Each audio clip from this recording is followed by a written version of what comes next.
আসসালামু আলাইকুম ওয়া রাহমাতুল্লাহি ওয়া বারাকাতু। মহানবী সাল্লাল্লাহু আলাইহি ওয়াসাল্লাম স্মৃতি বাইতুল ফান্ডের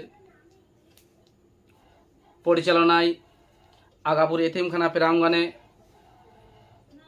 ইংরেজি মাসের শেষ রবিবার অর্থাৎ সেপ্টেম্বর মাসের 28 তারিখে তালিম ও দুয়ার মজলিস হয়।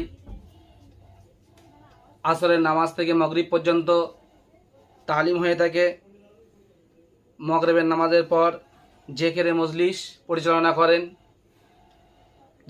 পরিচালনা করেন জনাব মাওলানা মুফতি আকবর মন্ডল সাহেব।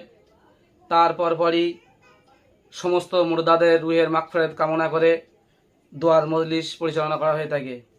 আপনারা সকলেই উক্ত মজলিসে আসবেন এই আশা এই কামনা করছি এবং শেষে তাবারুকের ব্যবস্থা থাকে।